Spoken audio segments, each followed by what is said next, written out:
Bhagavate Vasudevaya. Om Namo Bhagavate Vasudevaya. So we are continuing with Akura's arrival in Vrindavan. That's Canto 10, Chapter 38, text 23. So we'll be chanting 23 together. Kim Jagrajo Mavanatam Yadu Tamaha.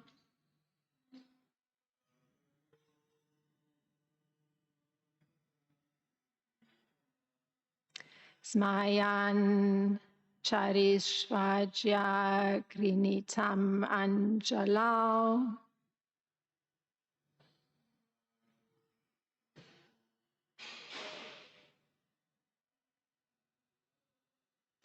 Grinam Praveshyapta Sameshta Satkritam.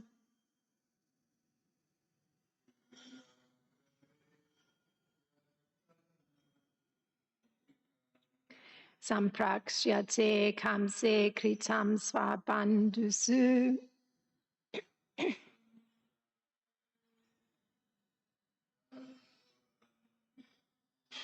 Kim Jagrajo Mavanatam Yadutamaha.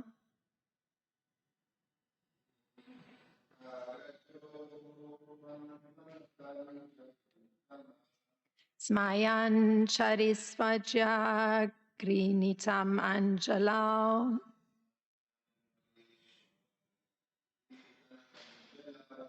Griham Praveshyapta Samasta Satkritam.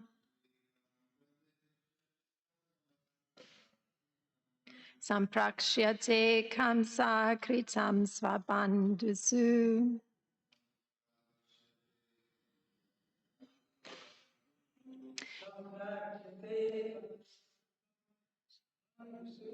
Kim Jagrajo Mavanatam Yadutamaha.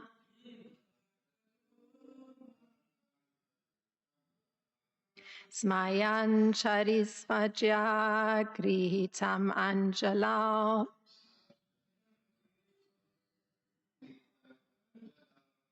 Griham Praveshyapta Samasta Satkritam. Samprakshyate Kamsa Kritam Svabandusu. Please chant. Whoever likes. Go ahead.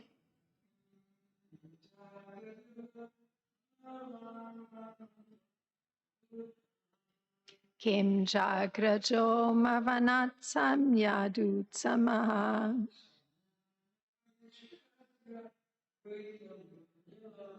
Smayan Charisvaja Gritam Anjalao.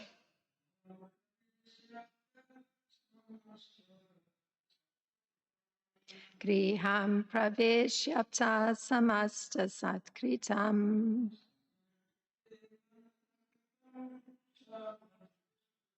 Samprakshyate Kamsa Kritam Svabandusu.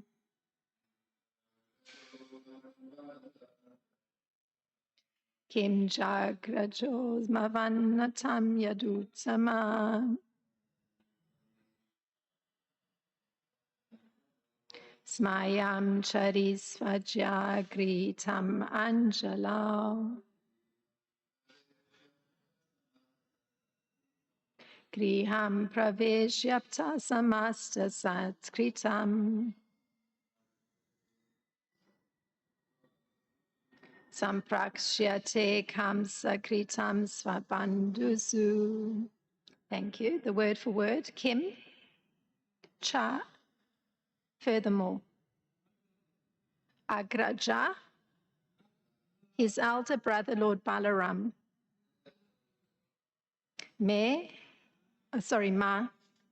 me, Avanatam, who am standing with head bowed. Yadu Uttama, the most exalted of the Yadus. Mayan, smiling. Parishvajya, embracing. Kritam, taken hold of. Anjala, by my joined palms. Kriyam, his house. Praveshya, bringing into.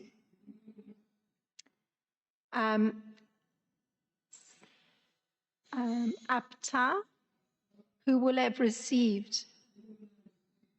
Samasta, all. Sat, kritam, signs of respect. Samprakshyate, he will inquire. Kamsa, by Kamsa. Kritam, what has been done.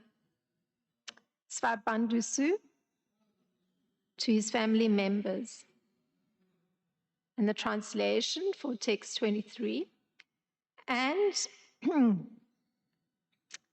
then Lord Krishna's elder brother, the foremost of the Yadus, will grasp my joined hands while I'm still standing with my head bowed, and after embracing me, he will take me to his house. There he will honor me with all 4 items of ritual welcome and inquire from me about how Kamsa has been treating his family members. Om Jnanatimirandasya Gananjana Shalakaya Chakshurin Militam Yena Tasmai Shri Guruve Namaha Shri Chaitanya Manopistam Stapitam Yena Bhutale Svayam Rupa Gadamayam Dadati Svapadantikam Vandeham Shri Guru Shri Yuta Padakamalam Shri Guru Vaishnavam Shri Rupam Sagrajatam Sahagana Ragutam Bhattam Sajivam Sadvaitam Savadutam Parijana Saitam Krishna Chaitanya Devam Shri Radha Krishna Padan Sahagana Lalita Shri Vishaka Vitam Shahe Krishna Karuna Sindhu Dinabandho Jagatpate Gopesha Gopika Kanta Radha Kanta Namostute Tapsa Kanchana Gorangi Radhe Vrindavaneshwari Vrishabhanu Suti Devi Pranamami Hari Priye Vanchakalpataribhyascha Kripa Sindhubhyevacha Patitanam Pavanebhyo Vaishnebhyo Namo Namaha Namo Vishnu Padaya Krishna Prasthaya Bhutale Srimataram Padaswami Iti Namine Namo Vishnu Padaya Krishna Prasthaya Bhutale Srimata Bhaktivedanta Swami Iti Namine Namaste Saraswati Deve Gauravani Pracharine Nirvishesha Sunyavadi Paschatya Deshatarine Jai Shri Krishna Chaitanya Prabhu Nityananda Shri Advaita Gadadhara Shivasadi Gaura Bhakta Vrinda Hare Krishna Krishna Krishna Hare Hare Hare Rama Rama Rama Hare Hare. And this verse, text 23, doesn't have a commentary by Srila Prabhupada's disciples, but there is a commentary that comes from Srila Vishwanath Chakravarti Thakur from Sarata Darshini. So I'm going to read his commentary. It's pretty much the same as the words in the Bhagavatam. Akrura considered, will Krishna's elder brother Balaram clasp my folded palms with his right hand and lead me into his house to speak privately? After finishing his acts of hospitality, Satkritam, Balaram will inquire about how Kamsa has been treating his family. So based on these meditations of Akrura, one can consider a definition that's given by Srila Rupa Goswami from Bhakti Rasamrita Sindhu. This is where my mind was going as I was reading this text. So this is the definition given by Srila Rupa Goswami. When bhava becomes extremely condensed, it is called prema by the learned. It softens the heart completely and produces extreme possessiveness of the Lord in the experiencer. So the difference between bhava and prema, different stages in devotional life, lies in the fact that bhava is the preliminary condition of the heart becoming soft, and there is a preliminary appearance of bliss. While prema, so it's the highest stage of devotion to Lord Krishna. Prema is the highest state of bliss, as per Srila Vishwanath Chakravarti Thakur. So the Lord has become his own object of affection. So this is what characterizes prema. The Lord becoming one's own object of affection. It's as though he belongs to one. Thank you.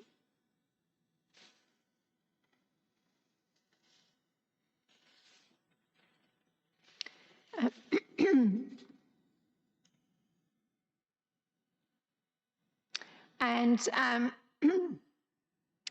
Krishna becoming one's own object of affection, it's all absorbing for the pure devotees of the Lord.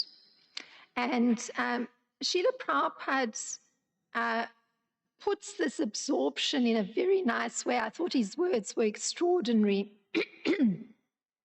So Srila Prabhupada says that their hearts and souls, this is the pure devotee, their hearts and souls are constantly submerged in Krishna. So he mentions this in Bhagavad Gita 10.9 in the purport. So Krishna himself, he calls this submergence of the heart and the soul in him this way. These are Krishna's words. The thoughts of my pure devotees dwell in me, their lives fully devoted to my service. And they derive great satisfaction and bliss from always enlightening one another and conversing about me. So that's Bhagavad Gita 10.9. So this is that complete submergence in Krishna. One's whole heart, one's soul, it's completely submerged in Krishna. One's thoughts, everything. So that pure devotion, so why I'm highlighting this is because Akura has that pure devotion that his heart and soul is submerged in Krishna. And here his thoughts are turning to Krishna's elder brother, Balaram, whom he calls the foremost of the Yadus. So Akura too is part of the Yadu dynasty. And this definition that I gave of Srila Rupa Goswami's of prema, or prema bhakti, it conforms also with the quotes from Narada Pancharatra. So remember that quotes that I gave of prema, that the heart is, I'll just mention it again. It softens the heart completely and produces extreme possessiveness of the Lord in the experiencer. So in the Narada Pancharatra, when lust is transferred to the Supreme Godhead and the concept of kinship is completely reposed in him, such is accepted as pure love of God by great authorities like Bhishma, Prahlad, Uddhava, and Narada. So this kinship being reposed in Krishna is visible here in Akura. And we've been hearing it in all the verses, that submergence in Krishna, that kinship being completely aligned with Krishna. And here he's going to Lord Balaram.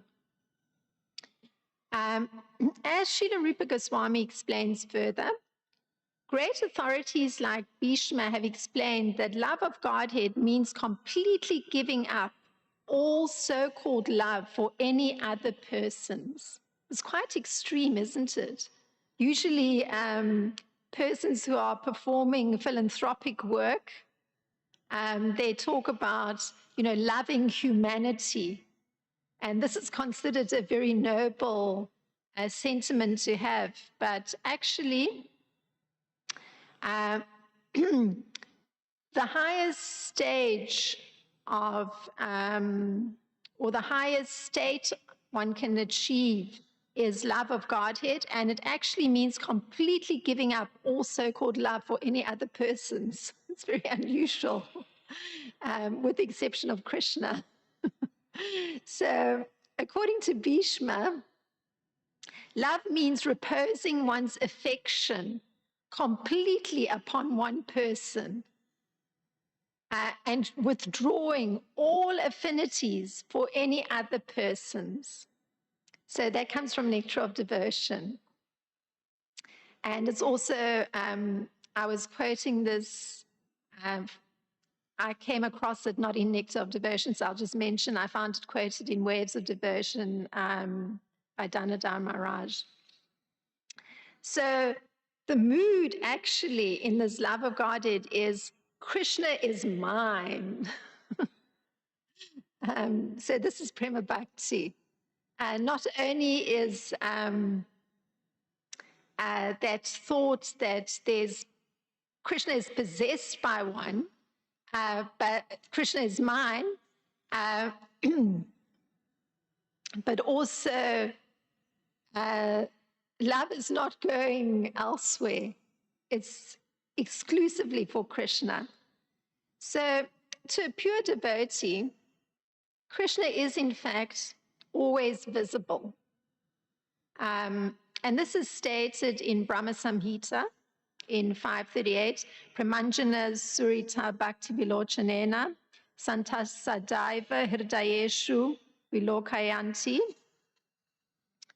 Ayam Shyama Sundaram Achintya Guna Swarupam Govindam Aripusham Tamaham Bhajami. And the translation to that, I worship Govinda, the primeval Lord, who is Shyamasundar, Krishna himself, with inconceivable, innumerable attributes, whom the pure devotees see in their heart of hearts with the eye of devotion tinged with the salve of love. So specifically, again, this verse is mentioning the pure devotees and that they're seeing in their heart of hearts with the eye of devotion tinged with the salve of love, Shyamasundar. So this very soft heart, the sense of possessiveness of Krishna, the inward seeing in a devotional mood, Shyamasundar. So that's describing the condition of pure devotion.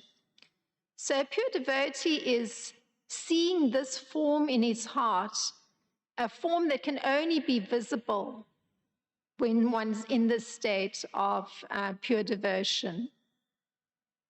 So Srila Vyasadeva,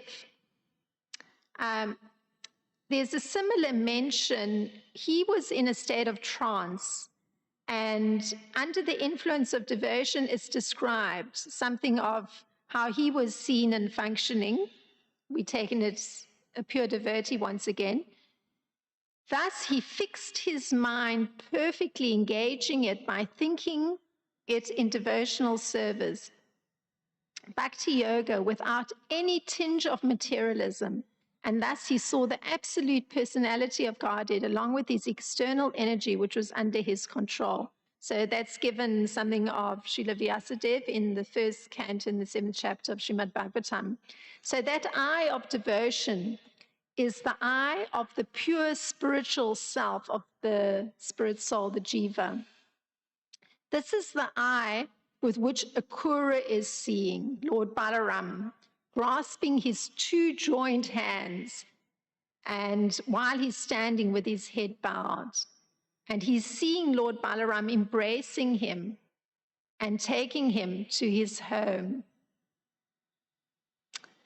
Now, there's going to be acts of hospitality that Akura is seeing within his heart. And Srila Rupa Goswami states that this prema for the Lord has two types. That arises from bhava, the earlier stage, where there's some bliss, some softening of the heart, and that arising from mercy. So this is stated in Bhakti Rasamrita Sindhu. So that bhava which, so I'm quoting, that bhava which reaches the highest excellence in devotional service by continual service using all essential angas is called prema, arising from bhava.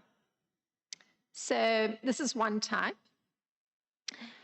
So it means that all the limbs of devotional service, hearing or shravanam, linking one's ear to give oral reception to a transcendental vibration, this is the beginning of purifying one's heart. Hearing the pastimes of the Lord has such an effect, and this is stated by Srila Sukadev Goswami to Maharaj Parikshit. If someone eagerly continues to hear such transcendental sounds, then certainly he will become freed from all material hunger, thirst, fear, and lamentation, as well as all illusions of material existence. So, one comes to dwell internally. It's not an external, and the internal is without any fear or material concerns. The further limbs of devotional service, so I'm going into this to describe, because the statement being made was that prema can, one of the kinds of prema or love of God comes from bhava. So the next one is kirtanam, Vishnu Svaranam, Padasevanam, so hearing or chanting or memorizing or offering worship, or offering prayers, archana, and vandana and dasyan, or simply working under the direction of the spiritual master or Krishna. There's example, this one of simply working under the directions of Krishna. Hanuman carrying out Lord Ramachandra's orders, or even Arjuna simply taking Krishna as his most intimate friend. So these are limbs of devotional service, and there's mention that Akura, he put, and this is quoting from further on in this chapter on the 28th verse, so coming up very soon, there's mention that Akura put aside all fear, lamentation, and absorbed himself in seeing, hearing, and describing the things that reminded him of Lord Krishna. So you can see that there's that connection of him making use of the limbs of devotional service. So it sort of seems to point to where his prema has arisen from. Now, the fear that he gave up was that of his family being punished by Kamsa. And he gave up lamenting that his wife and family were in danger from Kamsa. Now, a very visible limb of devotional service employed by Akura is that of remembrance, which means having established in his mind the continuous relationship with Krishna, which includes Krishna's associates, as here we're hearing that relationship as with Lord Balaram. So simply by remembering the Supreme Personality of Godhead, all living entities become eligible for all kinds of auspiciousness. Therefore, let me always remember the Lord who's unborn and eternal. Something of the encouragement from Vishnu Purana for being in this state of remembrance, for actually attempting to come to this point of a continual relationship with Lord Krishna. So the auspiciousness for Akura is coming up ahead, because that's a statement from the Vishnu Purana that through remembering the Lord,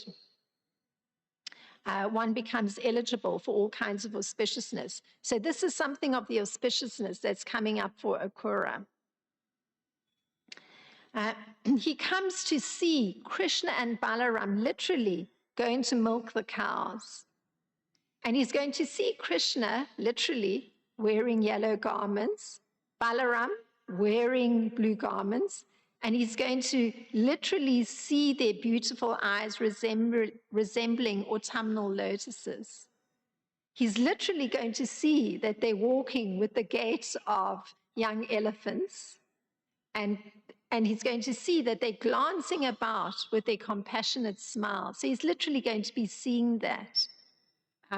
So that's coming up very soon. And further, something of this extraordinary auspiciousness, he's going to experience the following.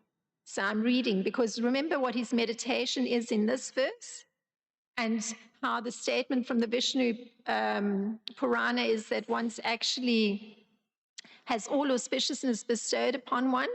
So this is something of that auspiciousness that Akura comes to experience. As he, Akura, stood with his head bowed, Lord Sankarshan Balaram grasped his joined hands, and then Balaram took him to his home in the company of Lord Krishna. After inquiring from Akura whether his trip had been comfortable, Balaram offered him a first-class seat, bathed his feet in accordance with the injunctions of scripture, and respectfully served him milk with honey. So here we actually are seeing that, going to come to see how that internal meditation actually gets transferred into a factual reality where he's within the pastime of Lord Krishna and he's part of it. Now, there's another example given of prema arising from bhava. This is a completely different one. And I'm fine. This was, again, coming from Waves of Devotion. And this particular example is given in the Padma Purana of a personality, Chandrakanti, who, when she achieved bhava, she decided to accept no one but Krishna as her husband. Because remember, that state has to do with the beginning of the heart becoming very soft and feeling that sense of possessiveness of Krishna. So in her case, it took this form that she didn't want anyone but Krishna as her husband. And I guess it's something like Rukmini too. And by maturing of bhava, bhakti, she began to engage in meditation on Krishna's form with the concept that Krishna is my lover. And this is a symptom of prema, that one starts to see Krishna as one's own. And in her case, because it was in this conjugal mood, then Krishna's been seen in this conjugal way as a husband. The other means for arriving at prema is through following vows, according to Vaidhi Bhakti, which means chanting the holy name and developing attachment. And as the heart starts to melt with ecstatic love, such a person may laugh loudly, cry, or shout. So this is something of the process of Lord Chaitanya. Of course, not saying that Lord Chaitanya had to go through the stages of devotion, but he demonstrated this. As the heart melts with ecstatic love, such a person may laugh loudly, cry, or shout. since the Lord has become very dear to the chanters. So just because the Lord is so dear and it's internal, so internal, the meditation, the way it manifests externally is to laugh very loudly, or to even cry, or even to shout. And I mean, this is natural, because even when one is certainly not on this super exalted platform of life, if one actually feels very joyful about something, it's natural to throw up one's arms and shout happily. It's very natural. So here too, in this way of coming to prema, or love of Lord Krishna, or pure love of Lord Krishna, where there's no other object of affection, there's possessiveness of the Lord, because that's a symptom of prema, the object of one's affection. Now, of course, looking at our particular position, we're practicing sadhana bhakti. So there's a gradual evolution, but the practice has to be ardent and persistent. This is the important thing. It's not lackadaisical. Very ardent, very persistent. So in the Chaitanya Charitamrita Madhya Lila 23, there's a description. In the beginning, there must be faith. Then one becomes interested in associating with pure devotees. And you see this. Persons like initially are drawn to Krishna consciousness, and then after some time, it suddenly awakens that they start being very attentive to what a pure devotee, a spiritual master is saying. They start to suddenly become very attentive. And then one becomes interested in associating with pure devotees. So a person may start to come more regularly to hear. Thereafter, one is initiated by the spiritual master and executes the regulative principles under his order. Thus, one is freed from all unwanted habits. So in order for that internal meditation to start, and that continual relationship with Krishna to finally manifest, you have to start dropping all your material habits. So the external habits, everything has to start getting regulated. And one starts to become freed from unwanted habits and becomes firmly fixed in devotional service. So one's practices become consistent. And thereafter, one develops taste and attachment. So you actually come to like the regularity of your habits, devotional habits, and in fact start to get very attached to those practices, and gradually your emotions start to intensify, and finally there's an awakening of love. So you can see how the term love is used so casually in the material world, and it's got nothing to do with love. So this is the gradual development of love of Godhead for the devotee interested in Krishna consciousness. And I'm going to end at this point, which normally would have been the time for questions, but just for a short period of time, we've been asked in the Srimad Bhagavatam class at the end to not go into questions and end a little bit earlier. So sadly, we won't do it publicly, but if there are some questions, you can think of them, and I'll turn off the microphone and we can just discuss without it being recorded.